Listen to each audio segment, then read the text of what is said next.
Wears ایک ہی دن میں dollar, خبر یہ ہے کہ تمام ریکارڈ اس نے بریک کر دیے ہیں، 255 پاک روپیز کا ہو گیا ہے، اور یہ تاریخ کی بلند ترین سطح پہ ہے وہ اس وقت۔ یہ خبر اپنی جگہ جو امپورٹنس رکھتی ہے وہ تو رکھتی ہے، ہمارا پاکستان کا جو حال کر دیا ہے ڈار اکنامکس نے، ڈار پیگ نے، لیکن اس کے علاوہ یہ بھی ذہن میں رکھیں کہ ہم پہلے بھی یہ بات کر چکے ہیں، بہت سارے لوگ اس بات کو مس کر جاتے ہیں کہ جب کوئی وزیر خزانہ یہ سگنلنگ کرتا ہے کہ وہ کہاں تک لے کے جائے گا ڈالر کی قیمت کو، تو وہ ایکچولی لوگوں کو یہ بتا رہا ہوتا ہے کہ ڈالر خرید لو، ان لوگوں کو جو افورڈ کر سکتے ہیں، جو اس گیم میں ہیں۔ اور جب وہ ایک دفعہ ہورڈنگ کر لیتے ہیں، ڈالرز خرید لیتے ہیں، اور اس کے بعد اس سطح پہ ڈالر پہنچتا ہے، اس کے بعد ان کی جو چاندی ہوتی ہے وہ میں اور آپ سب امیجن کر سکتے ہیں۔ تو this is one way of looking at the things کہ جب ایک چیز غریب کو، عام آدمی کو بہت بری طرح افیکٹ کر رہی ہوتی ہے، کرنسی ڈی ویلیو ہو رہی ہوتی ہے، تو دوسری جانب ہماری ایلیٹ اس وقت پیسے کما رہی ہوتی ہے، اس سے فائدہ اٹھا رہی ہوتی ہے۔ ان کے بینکوں میں پڑے ہوئے ڈالرز، ان کے جو بزنسز ڈالرز میں آپریٹ کر رہے ہوتے ہیں، وہ اوور نائٹ کہاں سے کہاں پہنچ جاتے ہیں، یہ میں اور آپ تصور بھی نہیں کر سکتے۔ سو یہ ہمارے لیے بری خبر ہوتی ہے، بہت ساروں کے لیے یہ بہت زبردست خبر ہوتی ہے۔ تو کیپ دس ان مائنڈ کہ یہ جو ڈالر کے ساتھ ٹیمپرنگ کی جاتی ہے، جس کی بالکل ضرورت نہیں ہوتی، کبھی فری فلوٹ پہ لے گئے، کبھی مارکیٹ ریٹ، کبھی کچھ، یہ سب کہیں نہ کہیں ان سب پولیٹیکل ایلیٹ کو، جو کہ ایک ایلیٹ گریب کی شکل اختیار کر چکا ہے، ان کو فائدہ دے رہا ہوتا ہے، جو بھی بزنسز میں انوالوڈ ہیں، انٹرنیشنلی بگ بزنسز میں۔ اس کے علاوہ یہ ذہن میں رکھیے کہ یہ وہی ڈار صاحب ہیں جنہوں نے کہا تھا، میں نے کل بھی آپ کو یہ بتایا تھا کہ میں ابھی جہاز میں بیٹھا تھا تو مارکیٹ نے بیہیو کرنا شروع کر دیا تھا، اور مارکیٹ کے علاوہ ڈالر نے بھی بیہیو کرنا شروع کر دیا تھا۔ اور اب حالات یہ ہیں کہ ٹریبیون میں جو آج خبر لگی ہے، اس میں ہیڈنگ یہ ہے اس آرٹیکل کی کہ is Pakistan on its way to becoming the next Sri Lanka, businesses are bearing the brunt of the foreign exchange shortage. Foreign exchange shortage ہو جائے تو بزنسز، اسمال میڈیم انٹرپرائزز، سب کو اپنی پڑ جاتی ہے۔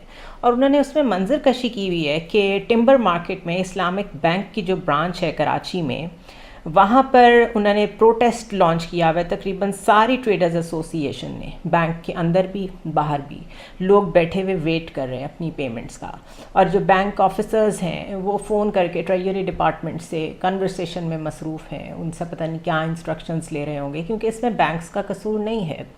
اور وہاں پر جو ایک پینک کی صورتحال تھی، ان کو جو اپروول نہیں مل رہا تھا امپورٹ ڈاکیومنٹس کا، اس کی وجہ سے انہوں نے کہا ہے کہ وہ جو کسٹمرز تھے وہ دیکھنے میں اتنے پریشان لگ رہے تھے کہ یو کی ناٹ امیجن، کہ انہیں معلوم ہے ان کی کنسائنمنٹس اگر پھنسی ہوئی ہیں، ان کے امپورٹ بل پھنسے ہوئے ہیں، امپورٹ ڈاکیومنٹ نہیں ان کا لانچ ہو رہا، تو انہوں نے بزنس کیسے کرنا ہے؟ بینک کے پاس اس کا جواب نہیں ہے، اسٹیٹ بینک کے گورنر سے بات کریں جب ہائر لیول پہ، ان کے پاس اس کا جواب نہیں ہے۔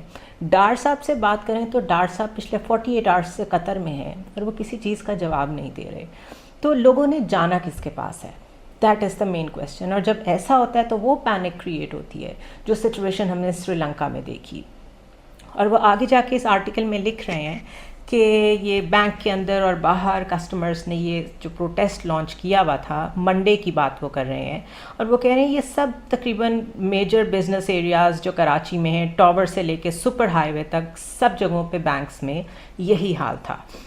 کئیوں کو اپنے فارن ایکسچینج پیمنٹس کی فکر تھی، کیونکہ ظاہر ہے جو فارن ایکسچینج شارٹیج کا کرائسس پیدا ہوتا ہے وہ بھی ہم سب انڈرسٹینڈ کر سکتے ہیں کہ اس کے بعد بزنسز کو کوئی بیس نہیں ملتی کہ انہوں نے آپریٹ کیسے کرنا ہے۔ اسی طرح وہ آگے جا کے لکھ رہے ہیں کہ یہ کرائسس کیونکہ طول پکڑتا جا رہا ہے، تو ممبرز آف کراچی چیمبرز نے اپنی میٹنگز میں گورنر اسٹیٹ بینک کو بہت کھل کے اپنی انزائٹی کا اور اپنی ریزرویشنز اور اپنی پریشانیوں سے آگاہ کیا ہے، لیکن ان کے پاس کوئی جواب نہیں تھا۔ گورنر اسٹیٹ بینک کے پاس کوئی جواب نہیں تھا، اور اس کے علاوہ وہ کوئی روڈ میپ دینے سے بھی قاصر تھے کہ آگے جا کے ہونا کیا ہے۔ اور ایز آئی سیڈ کہ ہر ایسی جگہ پہ وہ عائشہ غوث پاشا کو بھیج دیتے ہیں اگر اسٹینڈنگ کمیٹی کا کہیں کوئی اجلاس ہو رہا ہو، یا جب کوئی ممبرز ملنے آ جائیں Karachi chambers of commerce and industries سے، تو وہاں گورنر اسٹیٹ بینک کو آگے کر دیتے ہیں۔ تو خود تو وہ فیس نہیں کرتے، خود زیادہ سے زیادہ وہ ایک سلیکٹیو میڈیا کے سامنے بیٹھ کے ایسے پولیٹیکل بیانات دے دیتے ہیں جس کو جس طرف مرضی ٹویسٹ کر لیں، لیکن اس میں روڈ میپ کوئی نہیں ہوتا۔ اسی طرح بینکنگ ایکسپرٹس کا یہ کہنا ہے کہ یہ بالکل سری لنکا والی صورتحال ہے. اسی لیے انہوں نے اس کا ٹائٹل جو میرے سامنے ہے وہ یہ رکھا ہے کہ is Pakistan its on its way to becoming next Sri Lanka. کیونکہ سری لنکا میں ہوا یہ تھا کہ زندگی اسٹینڈ اسٹل پہ آ گئی تھی جب بہت زیادہ ریشننگ ہو گئی تھی پیٹرول کی. لوگوں کے لیے پیٹرول اویلیبل نہیں تھا. لوڈ شیڈنگ نارمل, کسی بھی وقت کتنی دیر کے لیے نارمل روٹین بن گیا تھا. اور اس کے علاوہ میڈیسنز کی بہت قلت ہو گئی تھی. تو آپ یہ وہی چیزیں ہیں جو تقریباً پاکستان میں دیکھ رہے ہیں. ہمارا جو کچھ دن پہلے 2 دن پہلے غالباً جو پاور آؤٹیج ہوا تھا اس کی ایکسپلینیشن ابھی تک ہمارے پاس نہیں آ سکی. بہت ہی چائلڈش ایکسپلینیشن تھی کہ وہ سیونگ موڈ میں جب آن کر کے آف کر رہے تھے یا آف کر کے آن کر رہے تھے تو فلکچویشن ہو گئی. This is not the case. It is a matter of fuel. ان کے پاس پیٹرول ہے کہ نہیں ہے چلانے کے لیے اپنے سارے معاملات. سو یہ واقعی میڈیسنز کی بھی قلت ہے کیونکہ امپورٹس رکی ہوئی ہیں, وہ لا ہی نہیں سک رہے ہیں, ایل سیز کھول ہی نہیں رہی ہیں. اور میں نے پچھلے دنوں ایک سٹوری کی تھی جس میں انہوں نے کہا تھا کہ جو ہارٹ انٹرونشن میں آپ کو اسٹینٹس ڈالنے ہوتے ہیں یا جو آپ نے روزمرہ مریضوں کے ڈائلسس کرنے ہوتے ہیں, کسی وقت کوئی انٹرونشن کرنی پڑ جاتی میڈیکل انٹرونشن, اس میں جو چھوٹے چھوٹے میڈیکل آلات ہوتے ہیں وہ انتہائی اسکیرسٹی کی طرف چلے گئے ہیں, وہ دستیاب نہیں ہیں. لائف سیونگ ڈرگس دستیاب نہیں ہیں اور وہ سب اسی لیے کہ امپورٹس رکی ہوئی ہیں.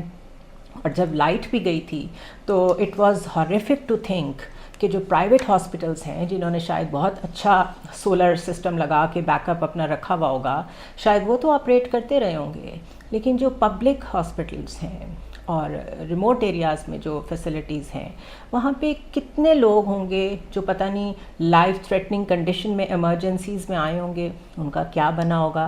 ہمارے پاس اس کی کوئی رپورٹنگ موجود نہیں ہے بیکاز میڈیا کا بھی سارا فوکس پالیٹکس پہ ہے. But I am trying my best کہ گو کہ میں خود ایک پولیٹیکل کامنٹیٹر ہوں, بٹ اس وقت کا جو کرائسس ہے وہ اکانومی زیادہ بڑا ہے, کیونکہ اکانومی سسٹین کرے گی تو آپ کی پالیٹکس بھی چل سکیں گی, اور اسی طرح پالیٹکس نارملائز ہوں گی تو اکانومی بھی نارملائز ہوگی. سو پالیٹکس کرنے سے بہتر ہے فیکٹس پہ بات کر لی جائے. سو سڑکوں پہ لوگ نکلے سری لنکا میں, اور انہوں نے جس طریقے سے آپ نے منظر دیکھے تھے جا کے انہوں نے اپنے سیاستدانوں کے گھروں پہ دھاوا بولا, انہوں نے ان سے سوال کیا تھا. وہ ان کا رائٹ تھا کہ ہم یہاں تک کیسے پہنچے ہیں, جو بھی وجہ ہیں. لوگوں کو کتھارسس چاہیے ہوتا ہے, لوگوں کو جواب چاہیے ہوتا ہے. سو وہ ہم نے دیکھا, وہ منظر دیکھا. بٹ آئی مسٹ سے کہ پاکستانیز ابھی تک بہت پیشنٹ ہیں. اس کی بہت ساری وجوہات ہیں, پیشنس کے علاوہ بھی بہت ریزنز ہیں کہ پاکستانیز یہ سب کیوں نہیں کر رہے. لیکن ہسٹری یہ کہتی ہے کہ جو ساؤتھ ایشیا میں انڈیا اور پاکستان ہے, ہم لوگ ویسے ہی بہت زیادہ ریزیلینٹ لوگ ہیں. ہم جلدی کر کے بہت زیادہ انتہا پسندی کی طرف نہیں جاتے, چاہے اپنے رائٹس کا معاملہ ہو. اور انتہا پسندی میں نے اس لیے کہا کہ جو کچھ سری لنکا میں ہوا وہ اپیرنٹلی بہت ایک انتہا پسندی نظر آ رہی تھی. جس طرح وہ پریزیڈنشل ہاؤس میں گھس گئے تھے, جس طریقے سے انہوں نے اپنے پولیٹیشینز کو ٹریٹ کیا, ان کو ملک سے بھگا دیا, پوری فیملیز کو بھاگنا پڑا تھا. اور by the way story in کی بھی وہی ہے کہ کب سے ڈائنیسٹیز مسلط ہیں, اور پوری کیبنٹ میں اپنے ہی خاندان کے لوگ موجود تھے وہاں پہ. اس پہ میں علیحدہ ویلاگ بھی کروں گی کہ وہاں پہ کس طریقے کی پولیٹیکل سچویشن تھی. لیکن پاکستانیز بہرحال اس وقت اتنے ملٹیپل مسئلوں میں پھنسے ہوئے ہیں کہ آئی مسٹ سلوٹ دیم کہ وہ پتہ نہیں کس طرح خاموش بیٹھے ہوئے ہیں. ایٹ دا سیم ٹائم ہم ابھی تک اپنے 9th ریویو کے کمپلیٹ ہونے کا انتظار کر رہے ہیں. وہ ریویو کس نے کمپلیٹ کرنا تھا؟ وہ ڈار صاحب نے کرنا تھا, فائنانس منسٹری نے کرنا تھا. اور ڈار صاحب نے اپنے کام کے علاوہ باقی سب کام کرنے شروع کیے ہوئے ہیں. انہوں نے اپنے کیسز سالو کرا لیے ہیں. ان کی جو جائیداد نیلام ہوئی تھی, جو فریز ہوئے تھے اکاؤنٹس, انہوں نے سب کچھ ریسٹور کر لیا ہے. سو وہ جس ایم اینڈ آبجیکٹیو کے ساتھ یہاں آئے تھے وہ تو انہوں نے اچیو کر لیے ہیں. نقصان اگر ہوا ہے تو ملک کا ہوا ہے. کچھ امید کی جا رہی ہے کہ کچھ فائنینشیل سپورٹ شاید امریکہ سے بھی آ جائے. بٹ دا پرابلم از کہ چاہے یو ایس ہو, چاہے سعودی عربیہ ہو, چاہے یہ انٹرنیشنل لینڈرز ہوں, یہ اپنے سسٹم اور اپنی ٹائم لائن کے مطابق ریلیز کرتے ہیں فنڈز. یہ اس طرح نہیں ہے کہ وہ آج ہمیں پریشان دیکھیں گے تو وہ کل پیسے بھیج دیں گے. یہ کوئی دو دوستوں کا آپس کا معاملہ نہیں ہے. دیر از اے سسٹم ان پلیس, اور ان کی ٹائم لائن کب جا کے فنڈز ریلیز کرنے کا کی اجازت دیتی ہے. تب تک ہمارا یہاں کتنا نقصان ہو جائے اس کا کون رسپانسبل ہے؟ We don't know that. ہم لوگ بہت ساری پولیٹیکل ایکٹیویٹی دیکھ رہے ہیں, پچھلی گورنمنٹ میں بھی, اس گورنمنٹ میں بھی, اس سے پہلے بھی. ہم عادی ہیں پولیٹیکل اپوننٹس کو جب باری ملے ان کو دیوار کے ساتھ لگانے کی. سیڈیشن چارجز, ٹریٹرز اور یو نیم اٹ، کیا کیا ہوتا ہے. لیکن کبھی کسی نے یہ نہیں کیا کہ یہ جو کرمنل نیگلیجنس 9th ریویو کو کمپلیٹ نہ کرنے کی، بلکہ IMF کو دھمکیاں لگانے کی، موڈیز اور فچ جیسی جو انٹرنیشنل کریڈٹ ایجنسیز ہیں ان کے ساتھ جس ٹون میں ڈار صاحب نے بات کی کہ ان کو ٹرائل میں لایا جائے، ان کے اوپر کیسز بنائے جائیں، کیونکہ انہوں نے ملک کی اکانومی کے ساتھ کھیلا ہے، انہوں نے ملک کی نیشنل سیکیورٹی کے ساتھ کھیلا ہے. اگر آپ نے 9th ریویو نہیں کمپلیٹ کیا تو آپ نے وہ جو جنیوا میں ایکسرسائز کی ہے، جو آپ نے موک کیا ہے، جو آپ آپٹکس میں بہت بیچ رہے ہیں کہ پتہ نہیں کتنے $10 بلین پلیج ہو گئے ہیں، وہ بھی نہیں ملیں گے. آپ کو آنا سب کچھ IMF کے روٹ سے ہی ہے. اور اب جتنی دیر آپ نے کرنی تھی وہ آپ نے کر لی. اب جب آپ ان کے آگے سرنڈر کریں گے تو there will be again a hyperinflation. تو اتنی دیر کی وجہ کیا تھی؟ یہ کون سی عدالت ڈار صاحب سے پوچھے گی؟ عدالتیں کہاں مصروف ہیں، عام آدمی کو تو انصاف مل نہیں رہا. کسی بندے کو اٹھا کے کہیں سے کہیں لے جاتے ہیں.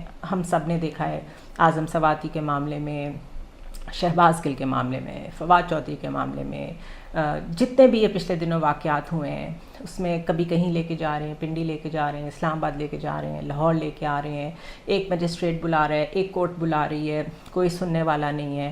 لیکن کم از کم جہاں نیشنل سیکیورٹی کے معاملات آ جائیں، your economy is the guarantee of your national security, وہاں کوئی تو ہو جو ان کو بلائے، ان سے استعفیٰ لے اور ان سے پوچھے انہوں نے ایسا کیوں کیا ہے. تو یہ وہ پرابلمز ہیں، یہ وہ ایریاز ہیں جن پہ ہم نے کبھی بات نہیں کی، جن پہ ہم نے کبھی فوکس نہیں کیا. ہم نے کبھی ڈیمانڈ نہیں کیا کہ ان چیزوں پہ بھی ہمارے پولیٹیشینز کا اور ہمارے جو حکمران ہیں ان کا ٹرائل ہونا چاہیے، بلکہ ہم ہر دفعہ ایک نئے ڈرامے میں پھنس جاتے ہیں. اب آپ کو مریم کی آمد کے پوسٹرز دکھائے جائیں گے، اب آپ کو ٹویٹر پہ اور سوشل میڈیا پہ ایک نئے وگر کے ساتھ مریم آتی دکھائی دیں گی کہ اس دفعہ وہ پتہ نہیں کون سا نیریٹو لے کے آ رہی ہیں، وہ لبریٹ کرا لیں گی پاکستان کو. پہلے ووٹ کو عزت دو کا جو انہوں نے حال کیا ہے اور جو انہوں نے ووٹ آف نو کانفیڈنس سے لے کے ابھی تک رول پلے کیا ہے، اس کے بعد ان پہ ٹرسٹ کون کرے گا؟